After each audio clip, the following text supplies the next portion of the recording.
Hi, today I'm going to do a tutorial, a bit like last tutorial, to learn about how to use samples or a microphone directly plugged into the Axoloti, but this time I'll be using a MIDI keyboard and do some more fun things than last time.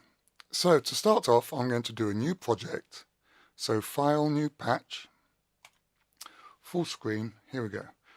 So to start off, I need my audio input. So audio in stereo, add these signals because I'm only going to be working in mono,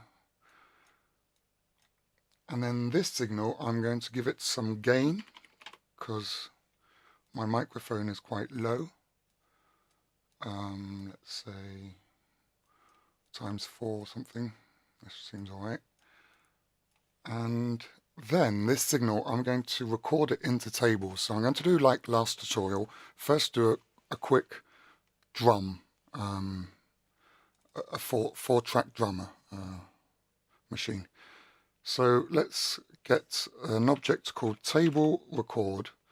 For the moment I'm really doing the same thing as last tutorial.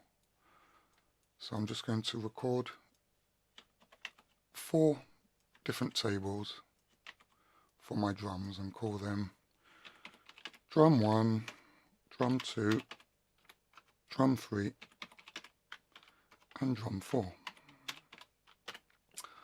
I need to allocate the table, so I need the table allocate 16B SD RAM, and each of these tables will be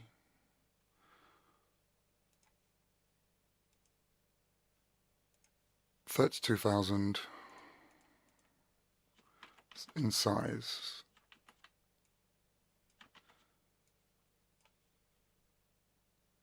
So this first one will be called drum 1, second one will be called drum 2, third one drum 4, and the fourth one, drum 3. Sorry, I got this confused, but no difference. So this signal will be fed all the time into these table record, and it will just be because I'll be pressing on a key or on a button that they'll be recorded into the table.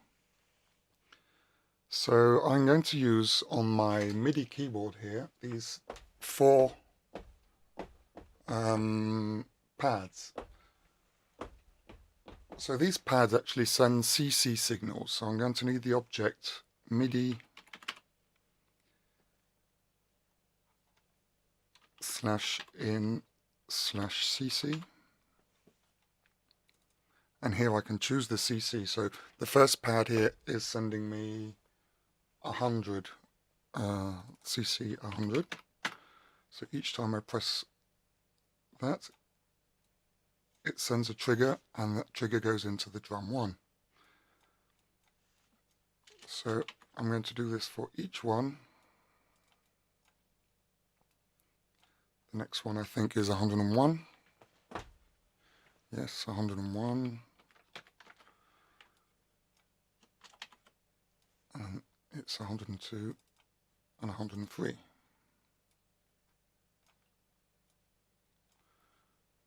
So that way now I can send sound, press on a pad, and it will be recorded into a table. Now I need to play these tables back, so I'm going to get the object called table play pitch, and I'm going to need 4 of these objects, 1 for each table, so 1 for each sound that I've recorded.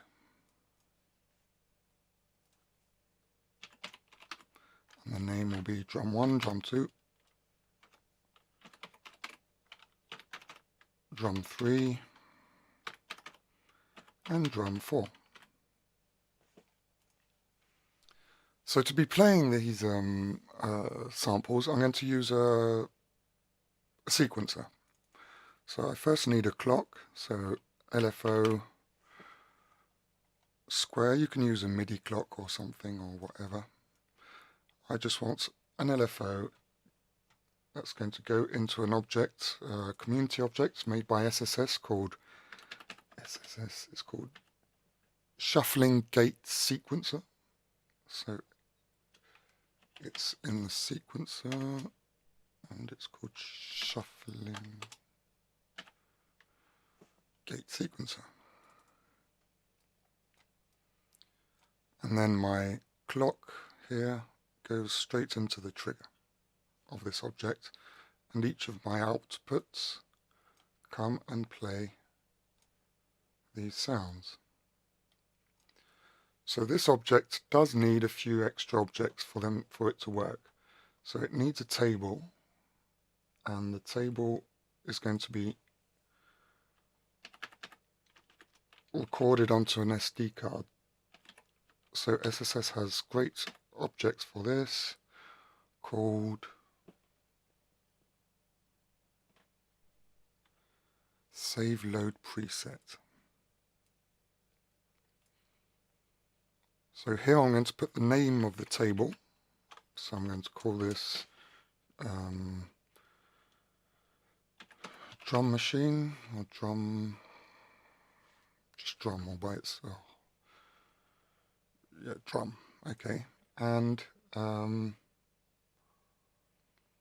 it's going to record this table drum, which I'm going to find here, and I also need to allocate.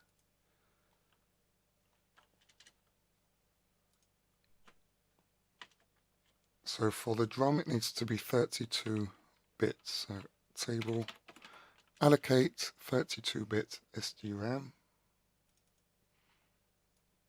Let's make this big enough so that we don't have any problems. Call this drum. Let's call it drum pat for drum patterns. Drum pat, and here drum pat. Okay. Then this object is to be able to record everything I'm going to change on this object straight to the SD card and then be able to reload it later. So I need a button here, a simple button to be able to save the table, and then I would need a button to load the table, but actually I want to load it as soon as the patch is launched. So there's an object called load bang, I think. Load bang, that as soon as the patch loads it sends a pulse. So I'm going to make sure it gets sent in the right order, I'm going to put a delayed pulse.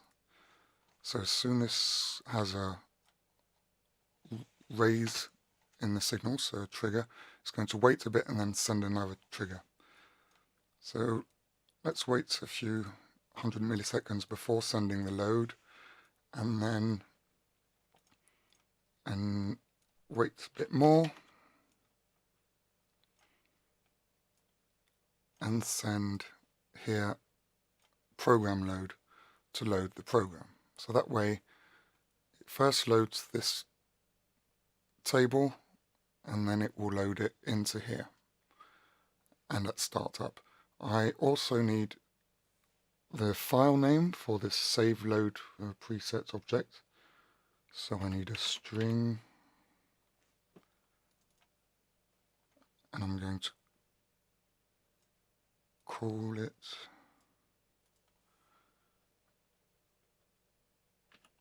drums patterns pattern. Okay. So this object, the way it works is you have different kind of grades of grey, 4 different grades of grey: white, light grey, dark grey and black. Everything that's black will be played always. Everything that's white has got a probability chance of being played here for the light grey and this for dark grey. So if I leave this like this and let it play, it's going to do more or less randomly shots between all 4 exits. If I put this to 0 or minus 64, everything that's white will not be played at all, ever. So to start off, I'm going to leave it all white and just leave it at 0, 0 or whatever. And that way it will play randomly all my 4 sounds. I want to be able to change the pitch of each of my samples here of my drum. So I'm going to give these pitch knobs a Midi CC. So here I'm going to use, for example, these first four here. So this is Midi CC 73.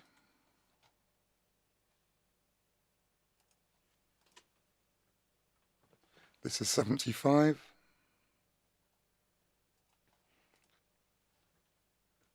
This is 72.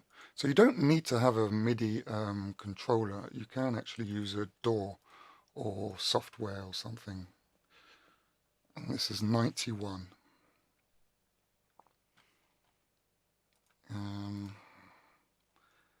And then these samples, I want to put them through a VCA and an envelope. So I need 4 VCAs and 4 envelopes. So I'm going to use simple I'm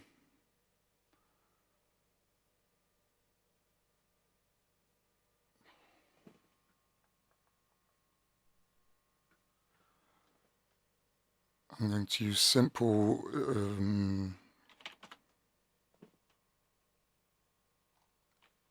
I'm going to use a simple just DK envelope for these. So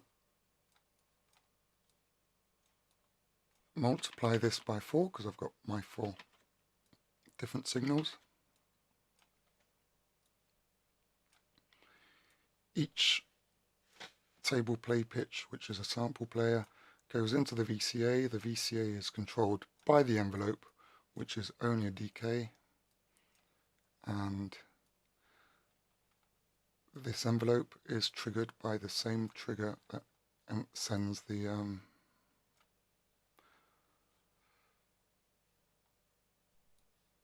sampler objects. So I also wouldn't mind being able to modify the position of the start of each of my tables.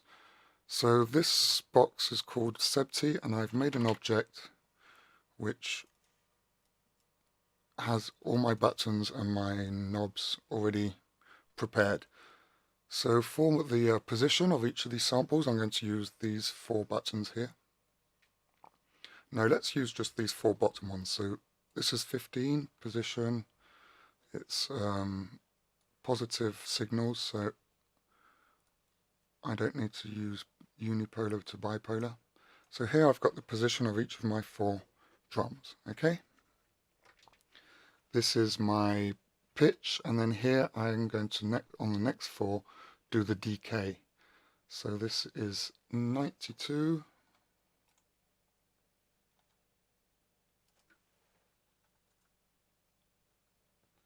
93,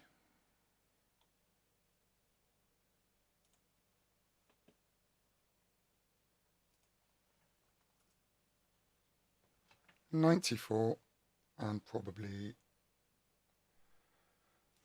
95. 95, exactly. So then this signal has to go into some kind of mixer. I'm going to use I'm going to go straight into stereo to have a bit of a stereo image, and I'm going to use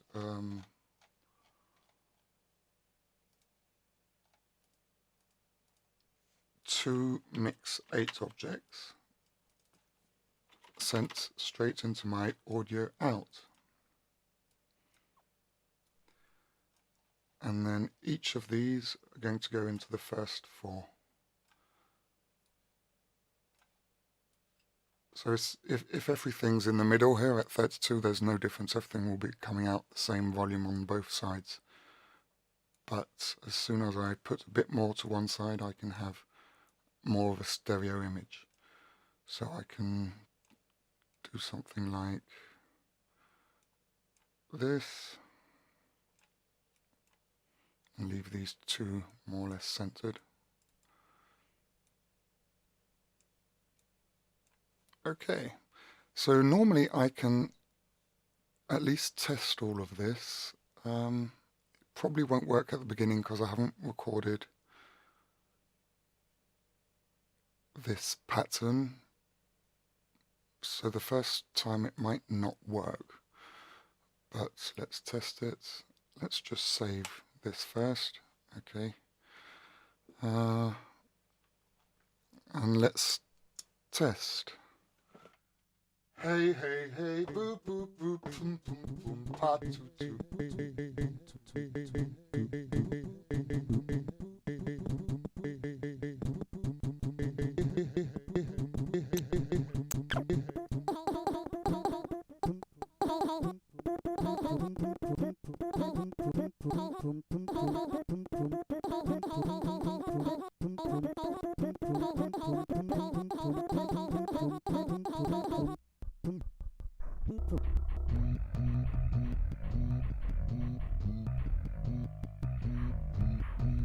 Okay, so this works. Let's try another one.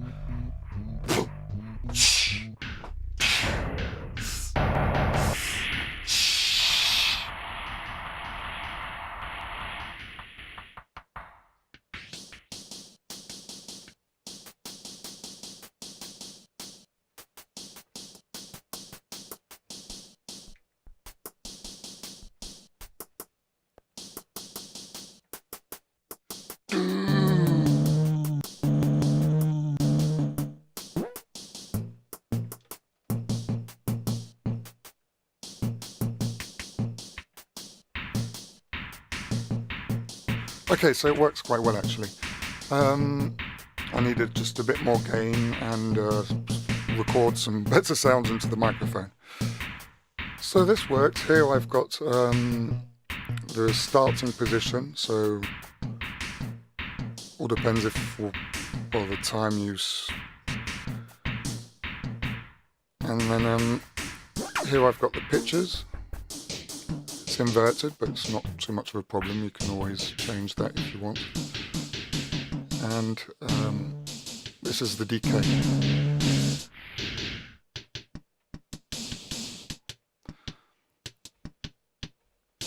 Okay, and this object is working perfectly, sending, for the moment, nothing really. It's just sending random signals. If I wanted to, I could put this all the way down and it stops playing because it's only all white. So I could put everything to the first grey and this should continue playing.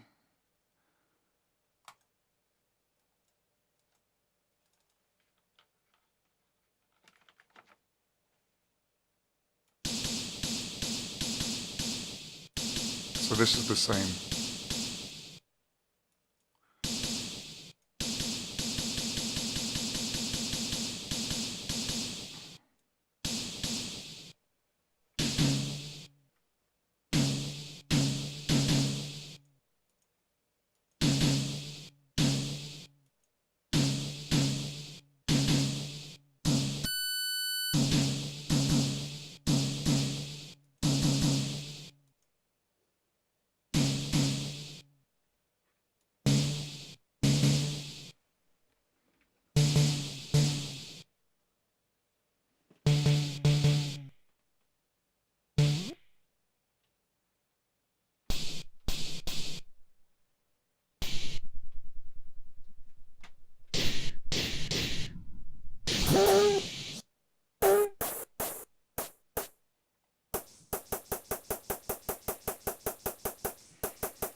Okay, so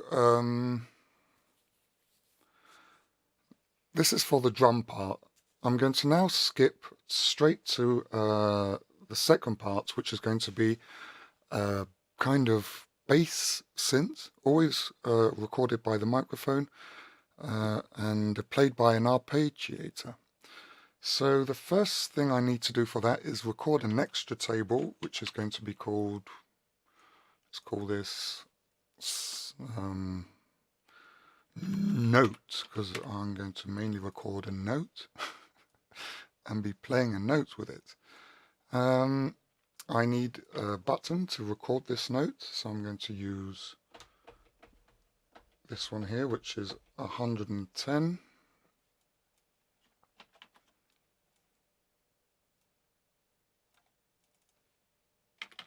110 cc. So now I'm going to record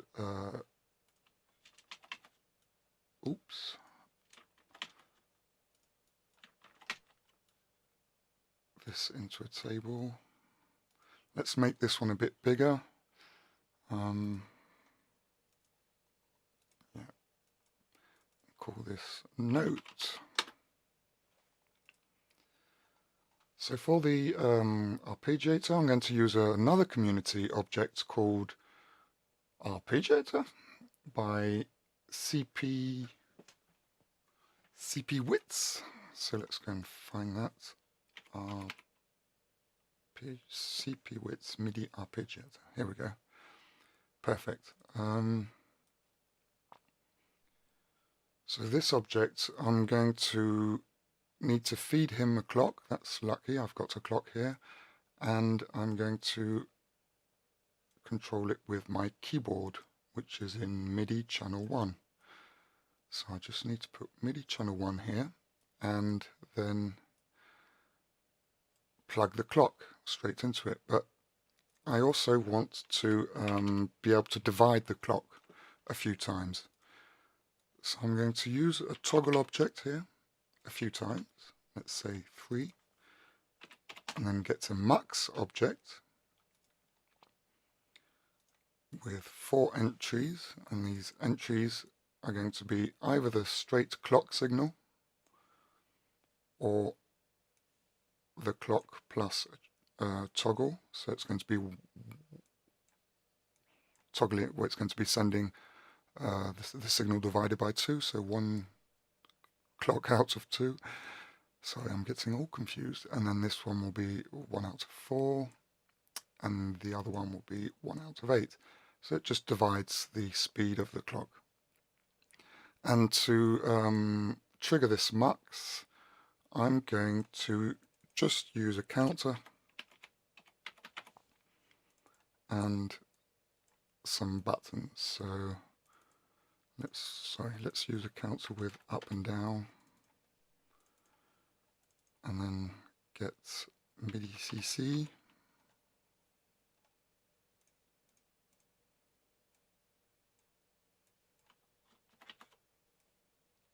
And so this will be 114 and 115.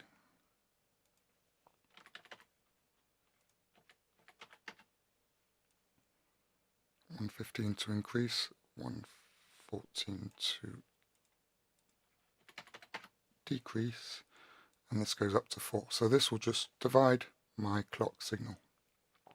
So this pitch will then be sent into a table play pitch object, which this time won't be playing my drum but my note. So I don't know why I put a capital N here on each time. I have lots of faith in this note. I need to give him a big N. And so to start this, it's going to be the gate of the arpeggiator. The pitch goes into the pitch. The position, we'll be able to modify this later or right now, and I'll use my Axoloti box here. So let's use this last button here, which is outlet number 11. Goes into the position. And let's put this into a filter, VCF, and let's modify this filter with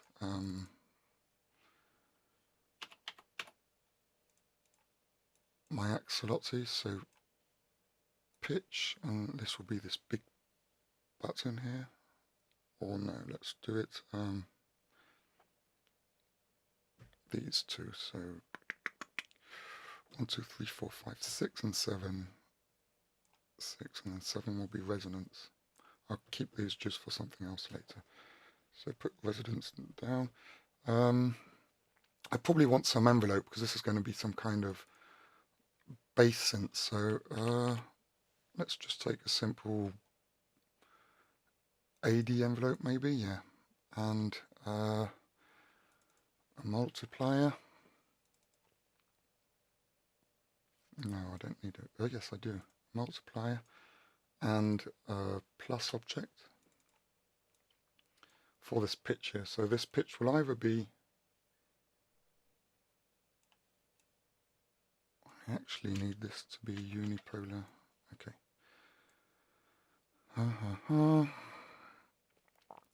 So this is my button, straight my button. This will be added with a signal made by an envelope. This envelope needs to be unipolar to bipolar.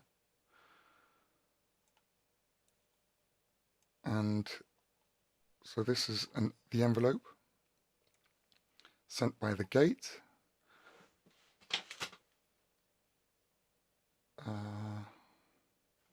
And I'll use this button up here for controlling the amount of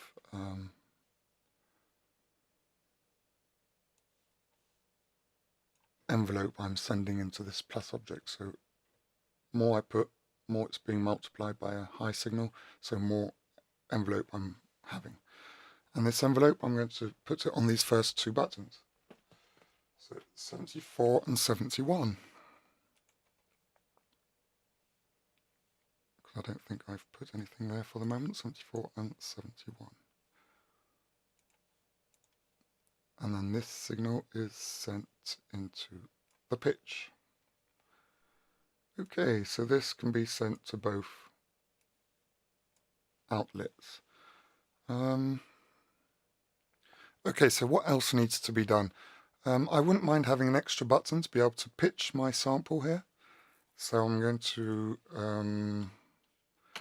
put a plus object and have the pitch of my arpeggiator added to a button. So I'm going to use a unipolar to bipolar, and I'm going to use button 1, 2, 3, 4, button 4. So this will be the pitch.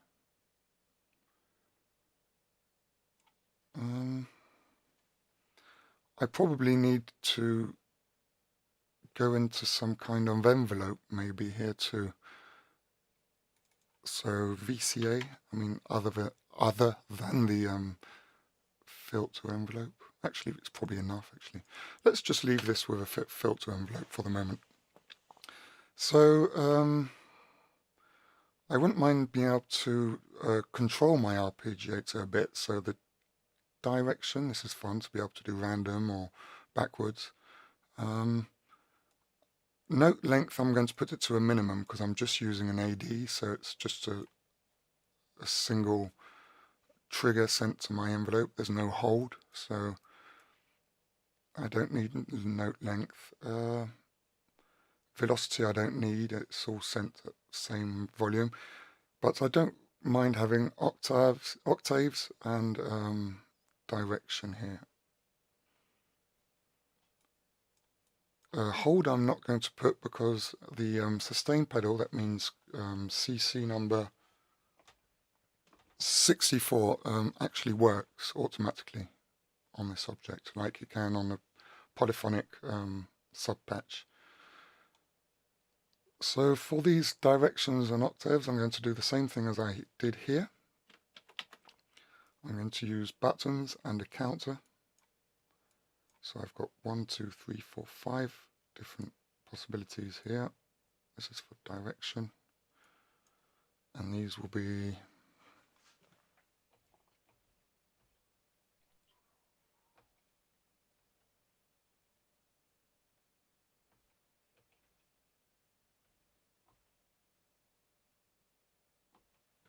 116, 117.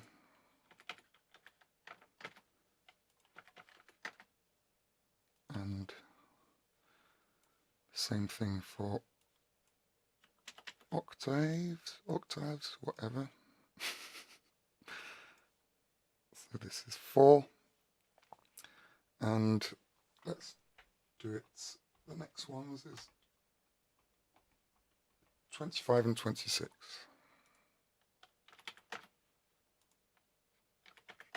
Okay. So I think this is going to be interesting. Let's go live. And just record the sound.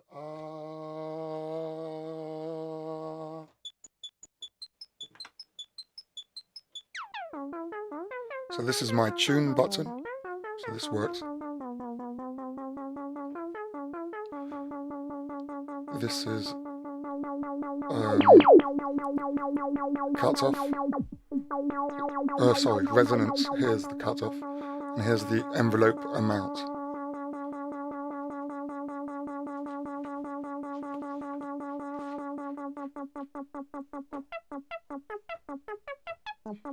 So I'm going to press the hold button over here.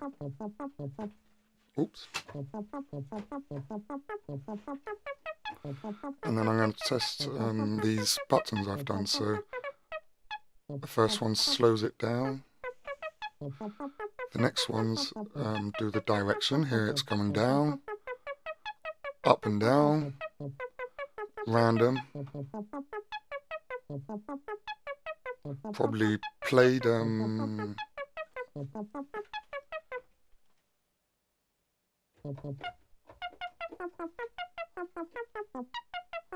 yes, order of play, I think.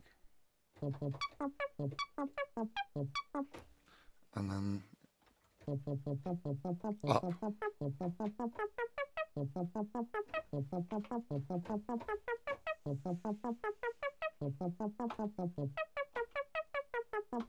So random's quite fun. And then the other one is octave, so it goes up. Goes more or less. No, it just goes up extra octaves. This is the tune.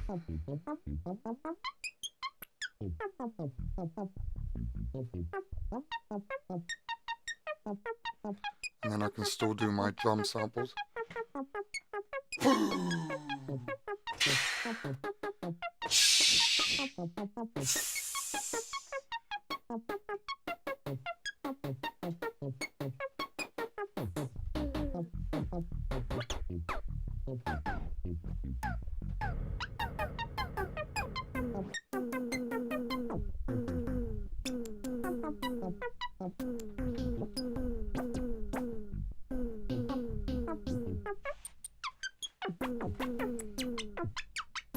Okay, something's funny. As I copied one of these objects for my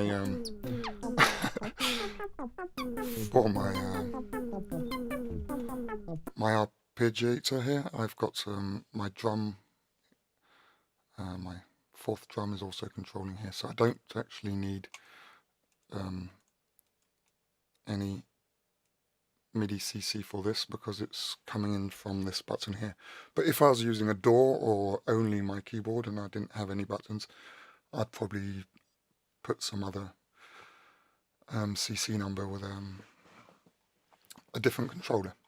So this is alright for the bass synth, and now I'm going to put a polyphonic granular synth on top of all this. So I'm going to do the same, more or less the same thing. I'm going to use the same table. I'm going to use the same note table. But for doing this granular polysynth, I'm going to use a patch by Johannes in library, community, R-master, and then grainy table. So in here, this is quite an interesting patch. I'm going to use this thing here. And I'm actually going to use all the low passes too, because they're going to be useful. So let's copy this and come here and glue it in. Okay. So let's go into this patch and see what there is inside. So I've got an inlet called size, which comes and controls an LFO, which is a SAW LFO. The SAW LFO is acting on the Windows thing, which sends its signal to VCAs, sends it from left to right very fast, and gets rid of, well, tries to get rid of this small kind of clicks you get when you cut samples very closely. So this is what this window does. The same LFO is sent to some kind of random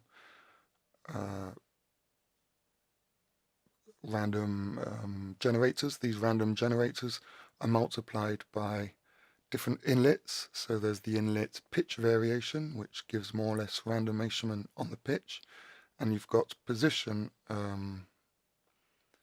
variation, which gives randomation on the position. And here there's randomness just on the pan, so left and right, to give it some kind of stereo image. So the table here being played is T1. Well, this actually, I don't want it to be T1, I want it to be the note. So /note because it's in the main patch where I allocate the table, and here I'm in a sub patch. And then all the rest I'm going to leave it as it is.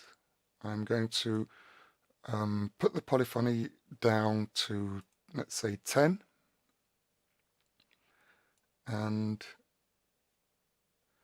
now I want to have a MIDI. Oh, I know what I need to do. I need to, sorry, edit. On my pitch input here, I want to make this a bit more complicated. So let's put a mixer. Let's put a 2G mixer.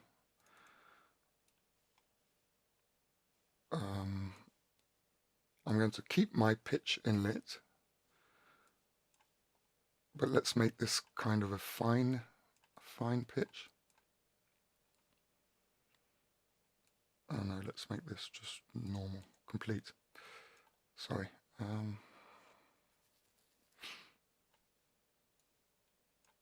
And then I need a MIDI in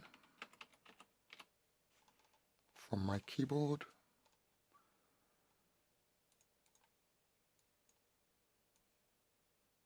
And I wouldn't mind having my pitch bend. So pitch bend, and this one let's put it to, okay, 3 is not bad. And then this has to send a signal to an envelope.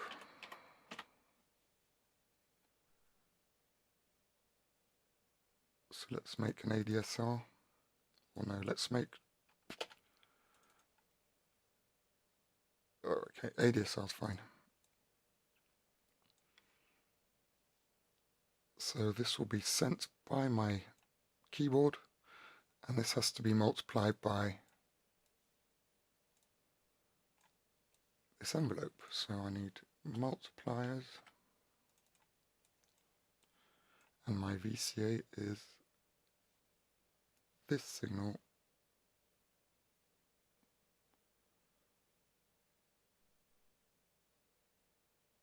Actually, no, I need these VCAs to go into extra VCAs. So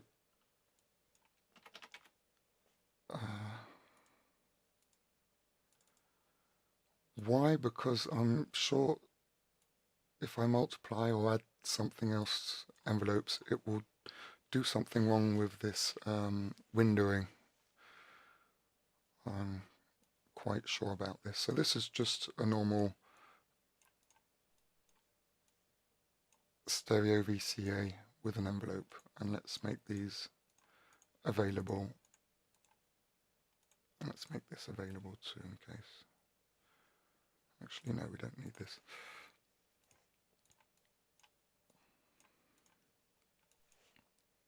So I think this patch is good to go. So let's close this, update. Oh, sorry, I know what I haven't done. Oh no, it's done. Sorry, polyphonic is done. Otherwise I wouldn't have here. And I need to put some controls on position variation. So I'm going to use these buttons up here for position.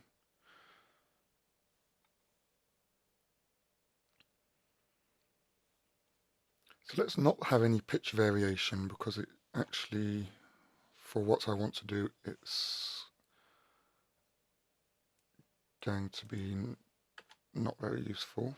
So let's just have pitch, position variation. Do I need position? Yes, this is quite funny.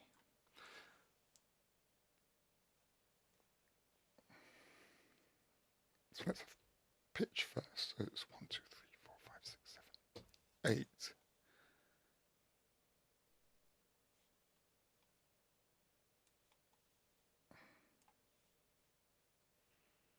Okay, this goes into pitch. Size, this is important. Let's put size, the one just afterwards. So 9 I've got for the moment. Position variation. Let's put this into position. And then I say here the size.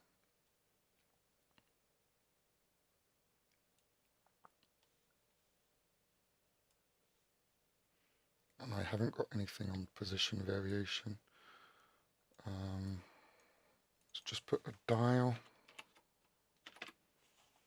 It's probably bipolar.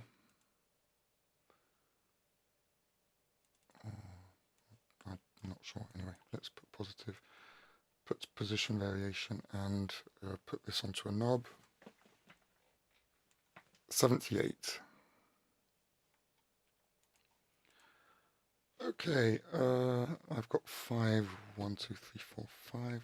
This is because I want a VCF here on my output. So I actually want 2 because I'm in stereo. And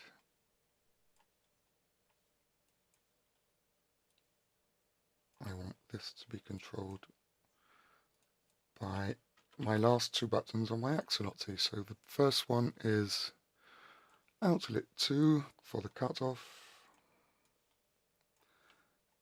And the last one left, it's not the last one, I see an empty one, is 1, 2, 3, 4, 5. 9, 6, 7, 8, 9.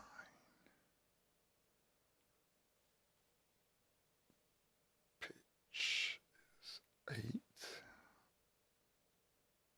Our position must go into 9. Okay.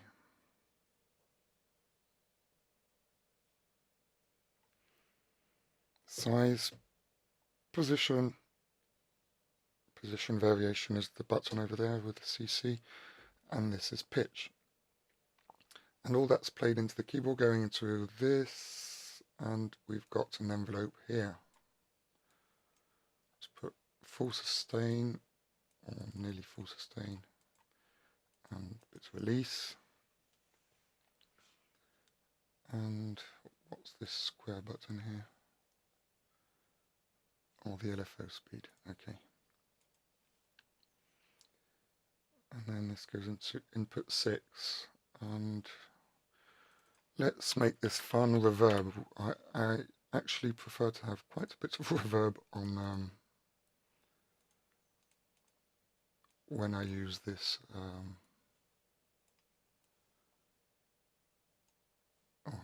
Sorry.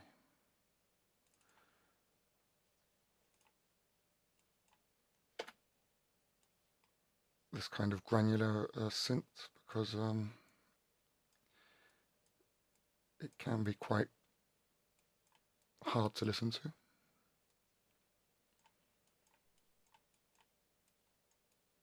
Okay, let's try this. So let's forget about the drum kit for the moment.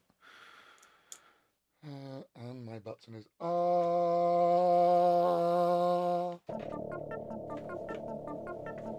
So I've got my arpeggiator.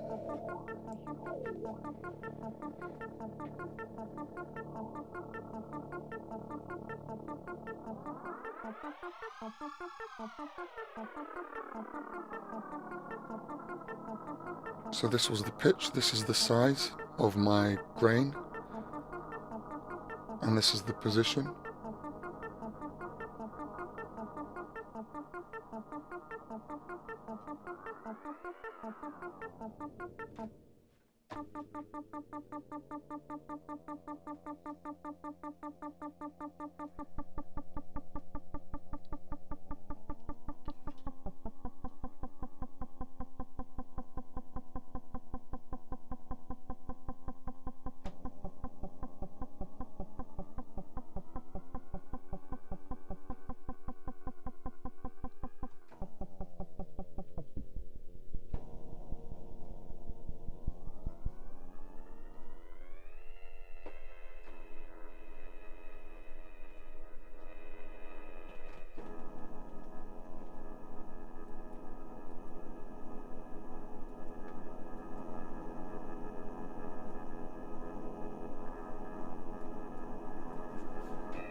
Ah, something I wasn't understanding. I've put the reverb after the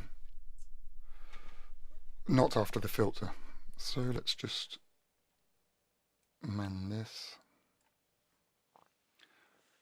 So last few things on this patch, I'm going to change this tuning and only have one tuning knob, which will be my 1, 2, 3, 4, my fourth button here, that for the moment is tuning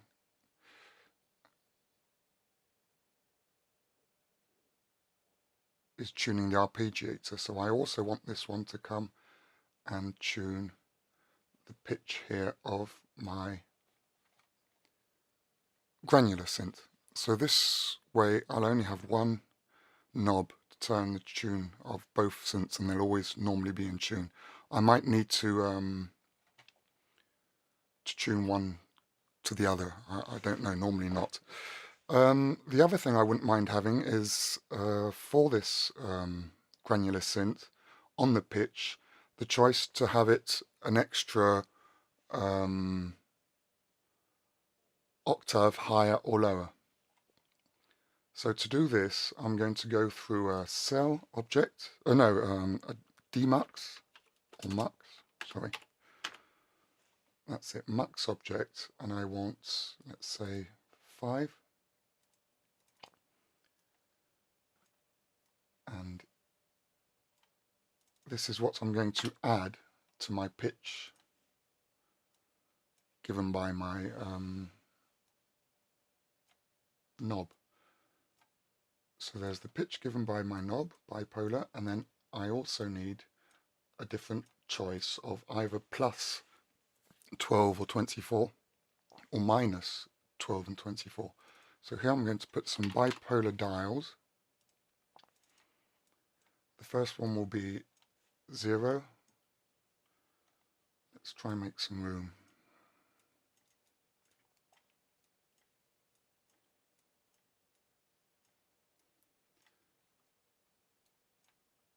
The second one will be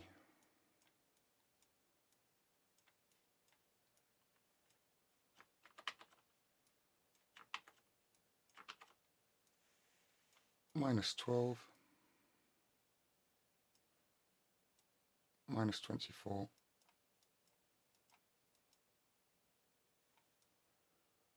plus 12, and then plus 24. That way it can go up and down 2 octaves. You can probably, well, you can actually do more and have minus 36, minus 24 and everything. I'm just doing a simple one here. I don't think my order is very good, but I don't really mind.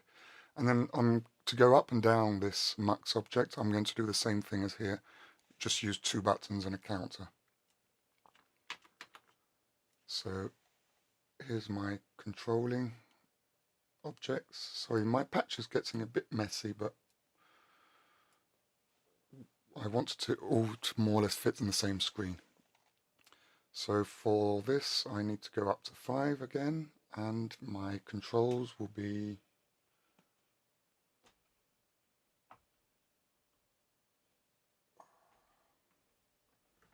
(27) and 28.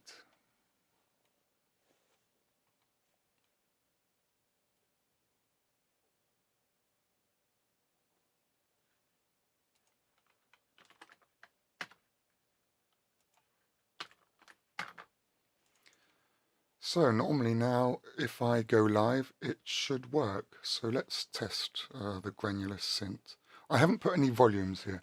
Maybe I should. I don't think I'm using these buttons here. 72, 5, 6, 77. Let's put these last 3 buttons. 5, 76 and 77. So 5 here will be my drums.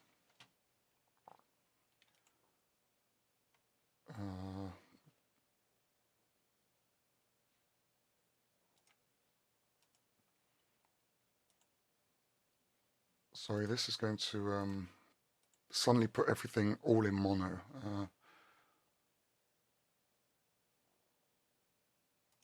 It doesn't matter, I'm not too... Otherwise you'd need different CCs for each element, and then...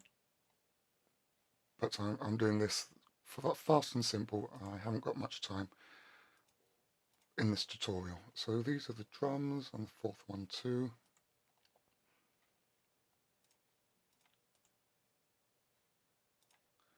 And then 5 is my arpeggiator.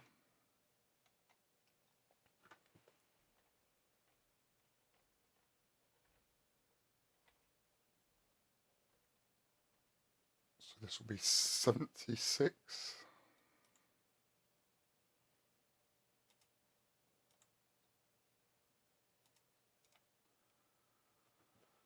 And then this is 77 here.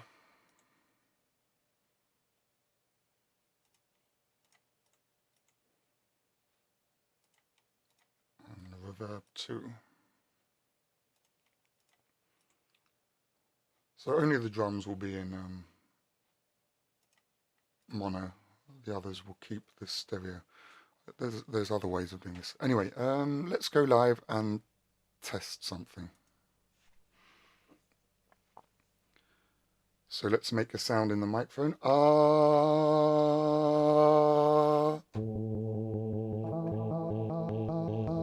So we can hear the arpeggiator.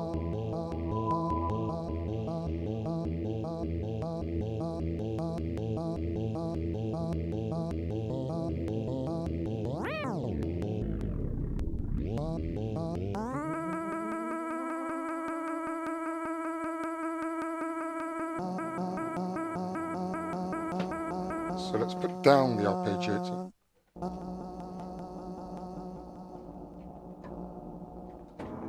And this is just my granular.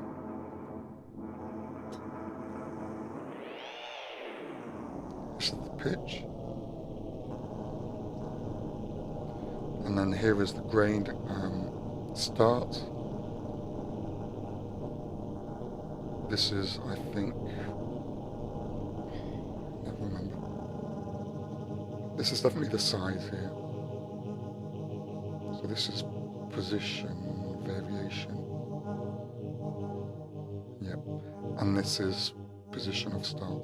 So if I have no variation and just position of starts and a very small table here, I can go through everything I go. So if I say something like 1, 2, 3, 4, 5, 6.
Sorry, I've just seen that I haven't even used it, but I haven't at all done this. Connected my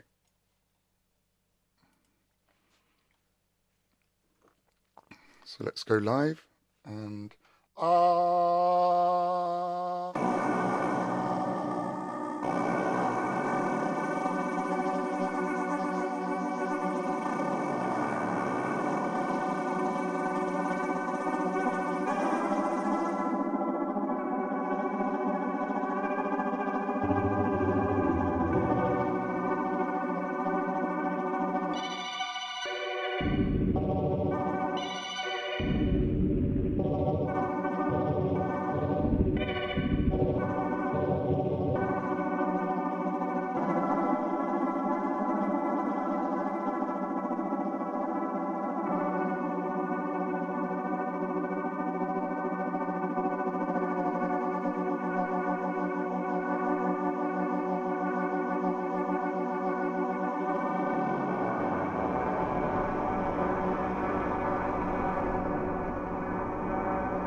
okay, and then we can kind of add drums.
And there we go. So you can get the sound much better probably by, well, one, recording probably better sounds into the microphone, and otherwise by using some effects like distortion, maybe a bit of chorus, or by adding a submix before the reverb and then choosing what you want to put in the reverb.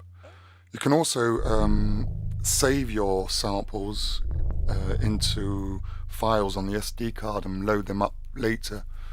That will probably be something in another tutorial. So I hope you enjoyed it, and happy patching. Bye.